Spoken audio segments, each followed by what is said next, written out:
It all began on an ordinary Tuesday. The sun was just beginning to rise, casting a pale light through the cracked windows of Westfield High School. I shuffled through the heavy front doors, the familiar scent of old wood and chalk dust enveloping me. The building was a relic from a bygone era, with creaky floors and flickering fluorescent lights that gave it an eerie atmosphere, even during the day. As I made my way to history class, I couldn't shake the feeling that something was off. The halls were unusually quiet. I glanced at the lockers, their metal surfaces cold and unwelcoming. I had heard whispers about the school's dark history, rumors of a tragic accident decades ago, a student who had vanished without a trace. I'd always brushed them off as urban legends, but that day felt different. A chill crawled up my spine as I approached room 204. Class dragged on. My teacher, Mr. Adams, droned on about ancient civilizations, but my mind was elsewhere.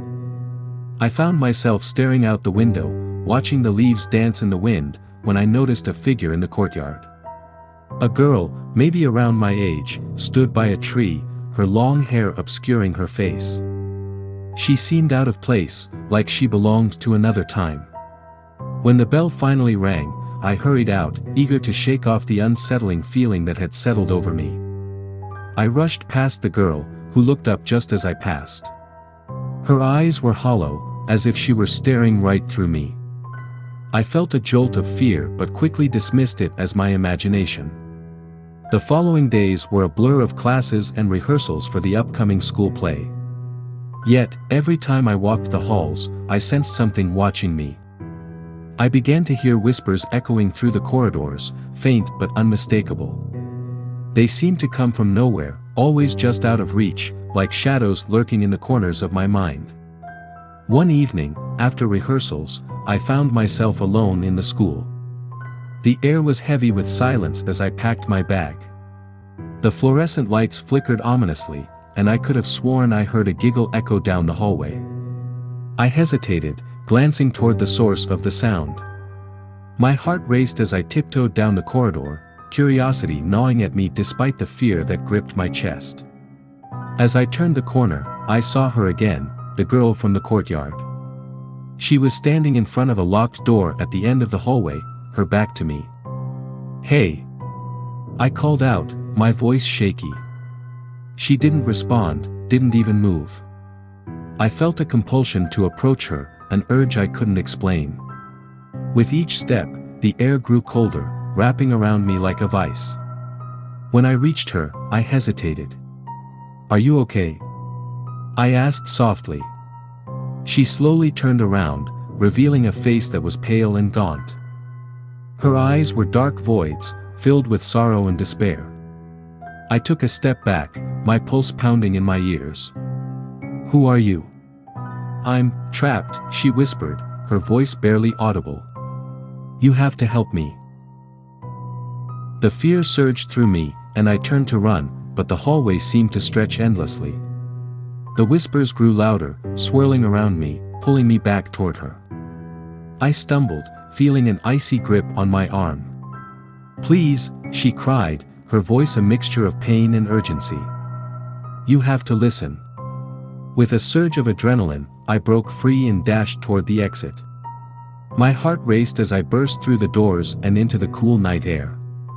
I didn't stop running until I reached home, the shadows of the school lingering behind me.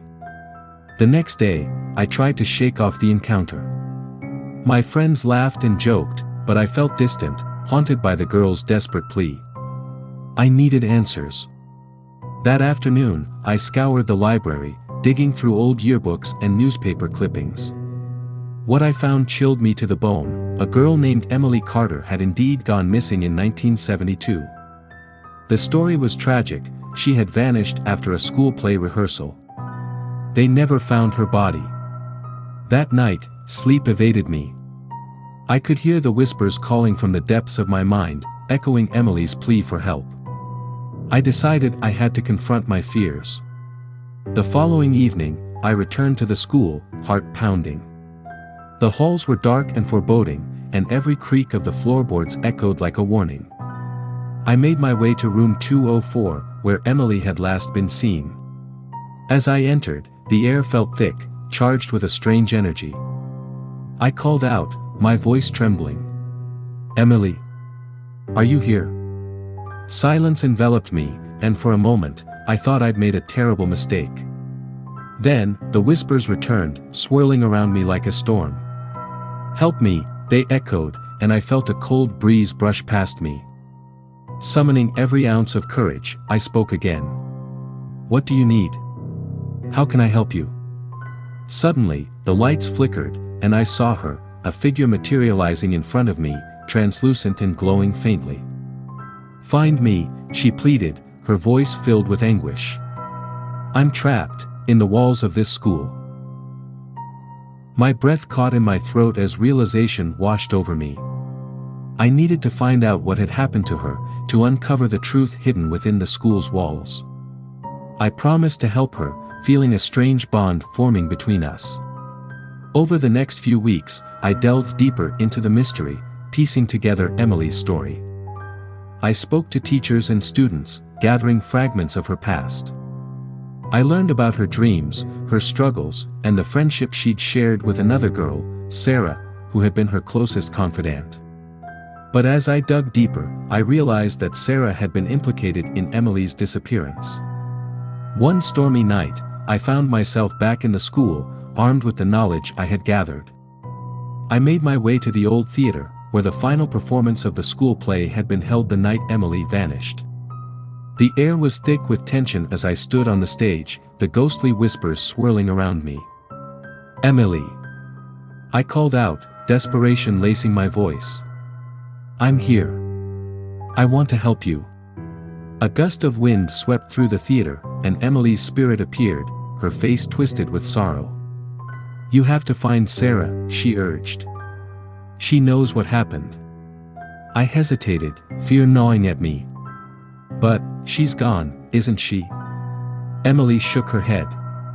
"No. She's still here, trapped like me. She's hiding in the shadows." With newfound determination, I left the theater, ready to confront the truth. I found Sarah in a secluded corner of the school, surrounded by memories that seemed to cling to her like a shroud. As I approached, I felt the weight of the past pressing down on me. "Sarah, I know what happened to Emily. You have to tell me the truth." Her eyes widened with fear, but then she seemed to crumble, the walls she had built around herself collapsing. "I didn't mean for it to happen," she cried, tears streaming down her face. "We were just playing a game. But it went too far." The truth spilled from her like a torrent, a confession of jealousy and fear that had spiraled out of control. Emily had wanted to leave the play, feeling suffocated by the pressure. In a moment of panic, Sarah had pushed her, and Emily had fallen, hitting her head. The fear of consequences had driven Sarah to hide the truth, and Emily's spirit had remained trapped ever since. I felt a deep sorrow for both girls, haunted by the choices that had led them to this moment. "You have to help me free her," I urged Sarah. "She deserves peace." Together, we returned to the theater, where Emily awaited us, her spirit flickering like a candle in the wind. Sarah knelt, sobbing as she begged for forgiveness. "I'm so sorry, Emily. I never meant to hurt you." The air crackled with energy, and I felt a shift, as if the very fabric of the school was trembling. Emily's spirit approached Sarah, and in that moment, the whispers turned into a chorus of sorrow and release. "Forgiveness," Emily whispered, her voice resonating through the space. As Sarah reached out, their hands touched, and a brilliant light enveloped the room. I shielded my eyes, feeling the warmth radiating from the energy swirling around us. The whispers faded, replaced by a serene silence, and when I opened my eyes, Emily was gone, leaving behind a sense of peace. In the aftermath, the haunting presence of the school shifted. The whispers that once filled the halls faded, replaced by an aura of tranquility. I left Westfield High with a heavy heart but also a sense of closure. Emily was finally free, and so was Sarah. Yet, even as I moved on, the memory of that experience lingered. I had confronted darkness and emerged on the other side, forever changed by the whispers of the hallway.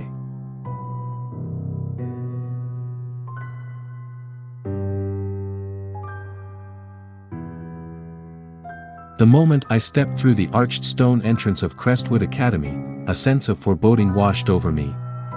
I had been excited to start my junior year at this prestigious school, but the air felt thick, almost as if the building itself was holding its breath. The hallways were lined with faded portraits of former headmasters, their eyes seeming to follow me as I walked. On my first day, I quickly learned the school was steeped in eerie legends. There were whispers among students about the Shadow Girl, a ghost said to roam the halls, particularly around the old library. Supposedly, she was a student who had mysteriously vanished decades ago, leaving nothing but unanswered questions behind. I dismissed these tales as mere superstition, but a shiver danced down my spine every time I walked past the library. Classes began, and my friends and I formed our usual routine. However, the whispers of the Shadow Girl persisted, growing louder with each passing day. Some students even claimed to have seen her, a flicker of movement in the corner of their eyes or a soft sigh echoing through the hallways. I found myself drawn to these stories, unable to resist the pull of the unknown. One evening, curiosity got the better of me. After school, I decided to explore the library, hoping to find some dusty old tome that might shed light on the Shadow Girl's story.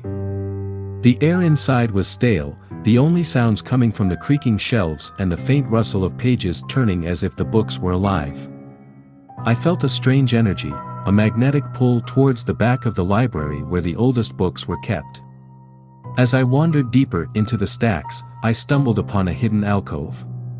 Dust motes danced in the narrow beam of light filtering through a grimy window, illuminating a collection of tattered journals. I reached for one, its leather cover cracked and worn. As I opened it, the pages crumbled slightly, revealing the scrawled handwriting of a girl named Clara, dated back to the late 1960s.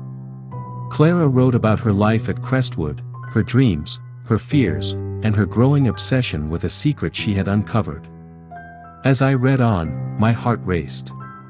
She described strange occurrences, whispers in the night, shadows flickering just beyond her vision, and a sense of being watched. It became clear that Clara had been investigating the disappearance of her friend, Margaret, who had vanished without a trace. The last entry was chilling. Clara mentioned feeling a presence closing in around her, urging her to uncover the truth. Suddenly, the temperature dropped, and the hairs on my neck stood on end. I turned, feeling an inexplicable urge to leave. As I gathered my things, a soft whisper echoed in the alcove, "Help me." I froze, heart pounding. Was it my imagination? I hurried out of the library, vowing to return with friends. The next day, I shared my discovery with my friends, Jenna and Mark. Their eyes widened with excitement and fear. "Let's go back tonight," Jenna suggested. "If we're going to uncover this mystery, we need to do it together." As night fell, we sneaked into the school, flashlights in hand. The corridors were enveloped in darkness, the only sound our footsteps echoing off the walls. My heart raced with every creak of the old building. We reached the library, the air thick with anticipation. We settled into the alcove, surrounding the journals. As we read Clara's entries aloud, a cold breeze swept through the room, extinguishing our flashlights. Panic set in, and we fumbled for our phones. The dim glow revealed a shadowy figure at the edge of the room, a girl with long, dark hair, her face obscured. "Who are you?" I called out, voice trembling. "Help me," the figure whispered, her voice hauntingly familiar. It was the Shadow Girl. Jenna gasped, and Mark grabbed my arm. "What do you want?" I pressed, a mixture of fear and compassion flooding my senses. "I'm trapped," she replied, her voice barely a whisper. "You must find my friend." My mind raced. Clara had been searching for Margaret, but what had happened to her? The shadows in the library seemed to pulse, urging us forward. "How do we find her?" I asked, desperate for answers. The shadow girl pointed toward the back wall of the library, where a small door was barely visible in the shadows. In the basement, she murmured. "Help me, please." With trepidation, we approached the door. It creaked open, revealing a narrow staircase descending into darkness. "Are we really doing this?" Mark whispered, his voice trembling. "We have to," I insisted, steeling myself for the unknown. We descended the stairs, the air growing colder with each step. The basement was dark and musty, filled with the scent of damp earth and decay. As we turned on our phone flashlights, the beam flickered across the walls, revealing old photographs of students, some with scratched-out faces. "What happened here?" Jenna whispered, her voice trembling. "There's got to be something down here," I said, scanning the room. In the corner, I noticed a pile of discarded furniture and crates. "Let's check that out." As we dug through the debris, I spotted something shiny half-buried under an old rug. It was a locket, intricately designed and tarnished with age. I opened it, revealing a faded photograph of two girls, Margaret and Clara. "This must be theirs," I exclaimed, holding it up. Suddenly, a chill swept through the room, and the temperature dropped. The whispers returned, louder now, echoing around us. "Find me," they chanted, filling the air with urgency. Just then, the shadows began to coalesce, forming a swirling mass in the corner of the basement. I felt a force pulling me towards it, and panic surged within me. "We need to go," Mark shouted, but I couldn't move. The shadows reached out, and I felt a cold hand brush against my arm. "Help me!" The shadow girl's voice echoed, more desperate than ever. In that moment, I understood what I had to do.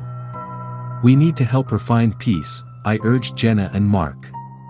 "We have to tell her story." As I spoke, the shadows thrashed violently, swirling around us in a tempest of anguish. "Tell them," the shadow girl cried, her voice piercing through the chaos. "Tell my story." We huddled together, and I began to speak, recounting Clara's journal entries and the friendship between Clara and Margaret. I shared their hopes and dreams, their laughter, and the bond that had tied them together. The whispers grew louder, almost drowning out my voice. "Margaret was taken," I shouted, feeling a surge of energy as the shadows began to calm. "She didn't leave willingly." As I continued, the darkness around us shifted, slowly revealing a shadowy outline of the two girls, their figures merging. Together, I urged. "You are not alone." The shadows began to dissolve, transforming into a soft light that enveloped us. The air vibrated with a sense of release as the presence of the shadow girl and her friend grew stronger, merging into a single radiant form. "Thank you," they whispered in unison, their voices echoing with relief. In that moment, the basement was filled with warmth and light. The shadows retreated, and I felt a heavy weight lift from my shoulders. The air grew still, the whispers fading into silence. As we emerged from the basement, I felt a sense of calm wash over me. The oppressive atmosphere of the school seemed to lift, replaced by a newfound lightness. We left Crestwood Academy that night forever changed, the weight of Clara and Margaret's story now a part of our own. From that day forward, I often returned to the library, not with fear, but with a sense of connection to the past. The whispers of the shadows had transformed into echoes of friendship, a reminder that even in darkness, there is hope for redemption and peace.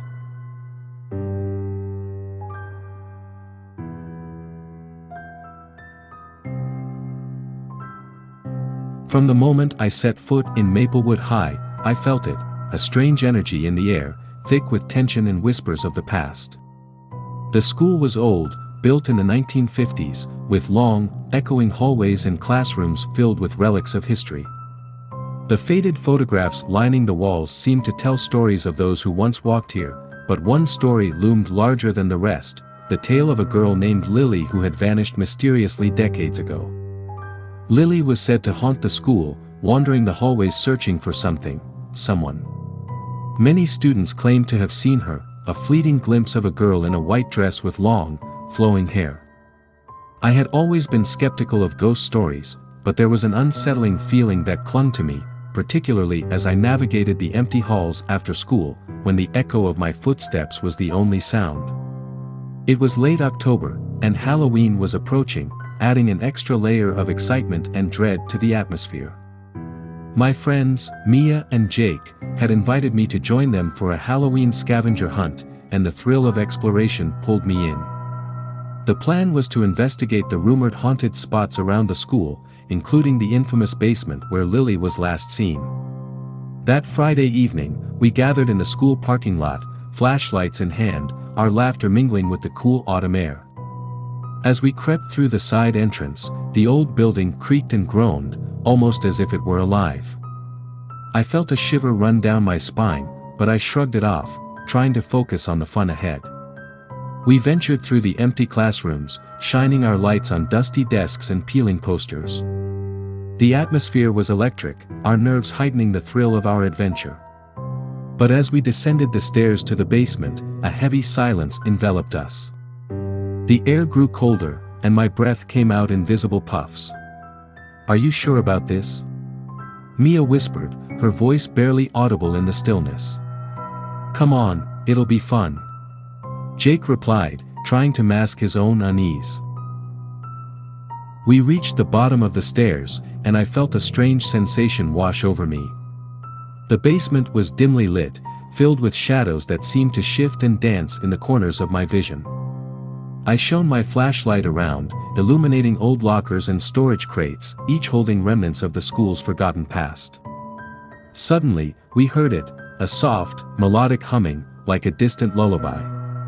It drifted through the basement, wrapping around us like a warm embrace. "Do you hear that?" I asked, my heart racing. Mia nodded, eyes wide. "What is that?"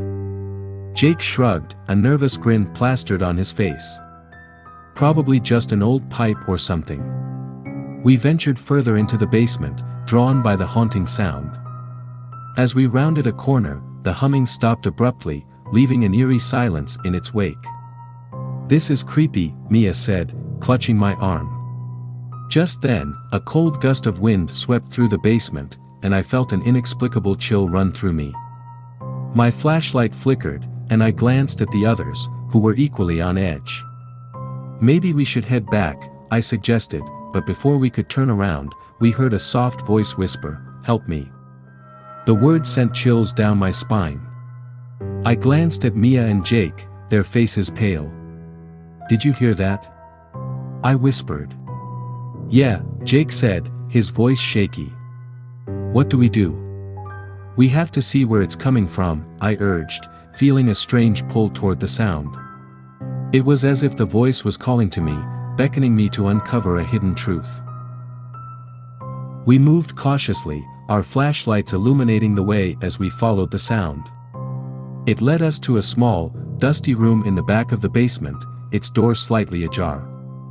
I pushed it open, revealing a dimly lit space cluttered with old furniture and broken equipment. The air was thick with dust, and the remnants of a forgotten past filled the room. As I stepped inside, I felt an icy breeze wash over me, sending a shiver down my spine. The humming began again, louder this time, filling the room with an otherworldly energy. In the center stood a broken mirror, its surface cracked and covered in grime. I approached it, entranced by the strange allure. Suddenly, my flashlight flickered again, and in the brief moment of darkness, I saw her, a fleeting image of a girl in a white dress, her long hair flowing around her. She was standing right behind me, her expression a mix of sorrow and desperation. My heart raced as I turned, but there was no one there. "Mia! Jake!" I called, my voice rising in panic. "Did you see that?" They rushed to my side, their faces etched with fear. "What happened?" Mia asked, her voice trembling. "I saw her," I breathed, pointing at the mirror. "Lily. She was right there."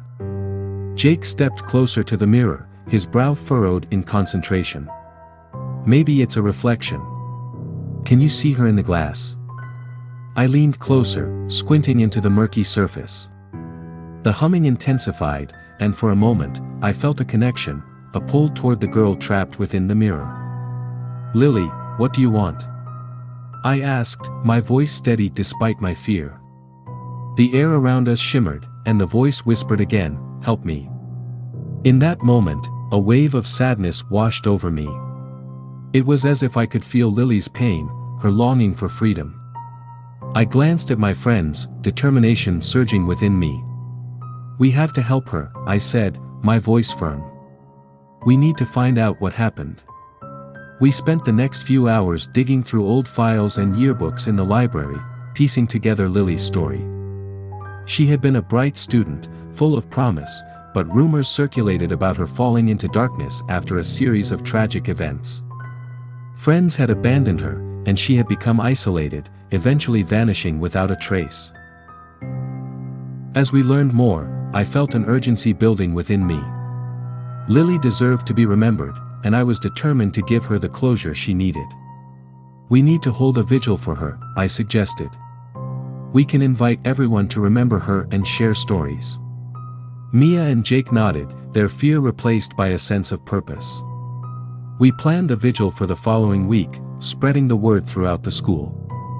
As the day approached, I could feel a strange energy surrounding us, as if Lily were watching over us, urging us on. On the night of the vigil, students gathered in the courtyard, candles flickering in the cool night air. We lit the candles and placed them in a circle, creating a warm glow that seemed to push back the darkness. As I spoke about Lily's story, the wind picked up, rustling the leaves and sending chills through the crowd. "Tonight, we honor Lily," I said, my voice steady. "She deserves to be remembered, to be free from the shadows that have bound her for so long." As I spoke, I felt a sudden rush of wind, and the candles flickered wildly. The whispers returned, louder this time, swirling around us like a tempest. "Help me," they echoed. I closed my eyes, focusing on the connection I felt to Lily. "You are not alone, Lily," I called out. "We remember you. We will not forget." In that moment, the wind calmed, and the whispers began to fade. The atmosphere shifted, and a warm light enveloped the courtyard. I opened my eyes, and for a fleeting second, I saw her, Lily, standing in the center of the circle, her expression one of gratitude. The candles flickered one last time before extinguishing, leaving us in darkness. A profound silence fell over the crowd, and I felt an overwhelming sense of peace. We had honored her, given her a voice, and in that moment, I knew she was finally free. As the crowd began to disperse, I turned to Mia and Jake, their faces reflecting the same awe I felt. "We did it," I whispered, tears in my eyes. In the days that followed, Maplewood High felt different. The air was lighter, and the shadows seemed less threatening. The story of Lily lived on, not as a tale of tragedy, but as a reminder of connection and compassion. From then on, I would occasionally feel a gentle breeze or hear the faintest of whispers, but instead of fear, I felt comfort. Lily was still there, watching over us, her spirit finally at peace.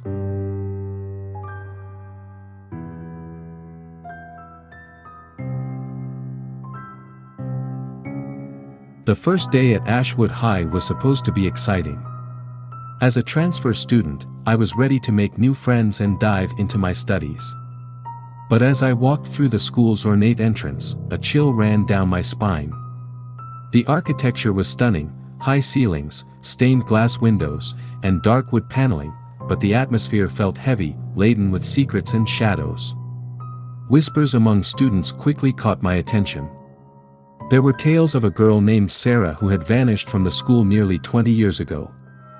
They said her spirit roamed the halls, searching for something she never found. I didn't believe in ghosts, of course, but the way the other students spoke about her left an unsettling impression. My first class was history, and the teacher, Mr. Larkin, seemed passionate about the school's past. "Ashwood High has a rich history," he said, his voice booming. "But it also has its darker stories. We'll discuss the mysterious disappearance of Sarah Whitmore later in the week. As the days passed, I couldn't shake the feeling that something was off. The halls were often quiet, too quiet, and I noticed flickering lights that seemed to respond to my presence. One afternoon, I stayed late to work on a project, and as I wandered the empty corridors, I heard it, a soft, mournful melody drifting from the music room. Curiosity piqued, I followed the sound, heart pounding. The door creaked open, and inside, I saw an old piano sitting in the dim light, the keys seemingly moving on their own. I stepped closer, entranced by the haunting tune. As I reached out to touch the piano, the music abruptly stopped, and the room fell silent. "Hello?" I called out, my voice echoing off the walls. No response. I glanced around, the air heavy with an otherworldly presence. I felt an urge to leave but was drawn to a dusty old photograph on the wall. It depicted a group of students from decades ago, with a girl at the center, her eyes strikingly familiar. "Sarah?" I whispered, instinctively knowing I was looking at her.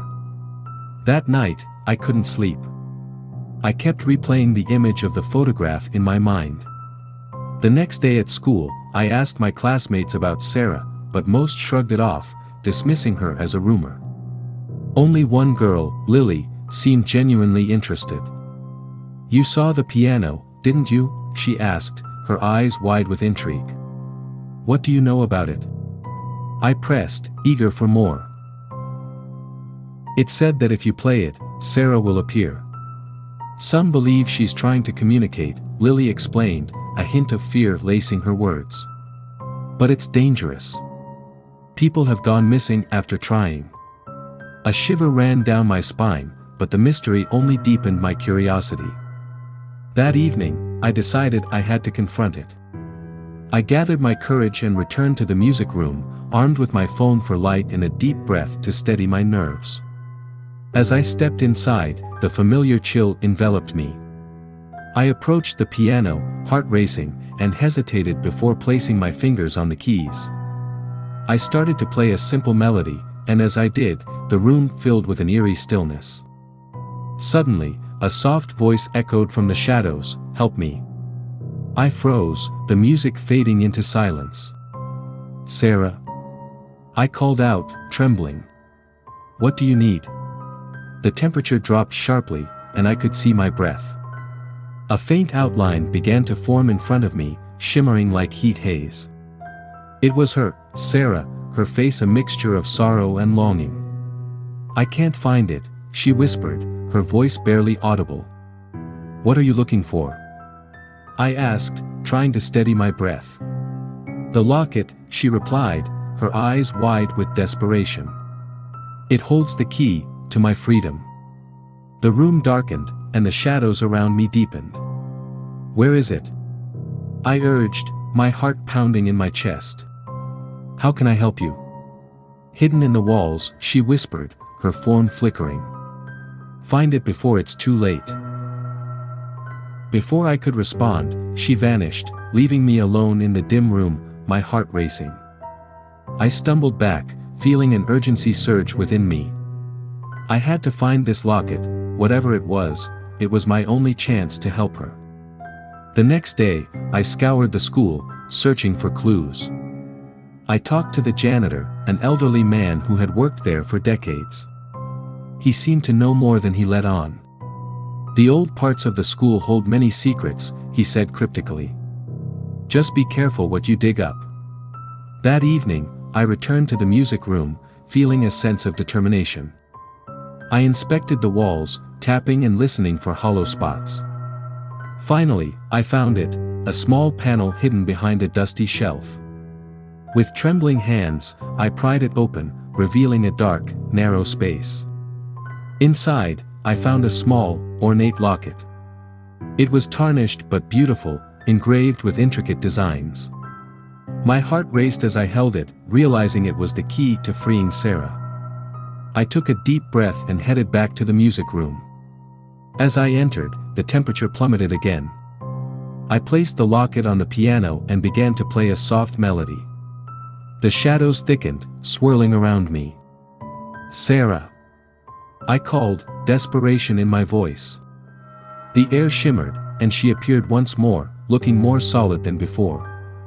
"You found it," she exclaimed, her voice filled with hope. "Now, please." I held out the locket, and as she reached for it, a blinding light enveloped the room. The music grew louder, filling every corner with warmth and energy. I felt an overwhelming sense of peace wash over me as the shadows began to dissolve. "Thank you," she whispered, her smile radiant. "I'm free." With that, the light burst, and Sarah vanished, leaving the music room in silence. The heavy atmosphere lifted, and for the first time since I had arrived at Ashwood High, I felt truly at peace. In the following weeks, the whispers about Sarah faded. The school felt lighter, the shadows less menacing. I often thought about her, grateful for the chance to help her find freedom. Though I never saw her again, I felt her presence in the echoes of laughter and the soft notes of music that floated through the halls. Ashwood High had transformed from a place of fear into one of hope, a reminder that even the darkest secrets can be set free.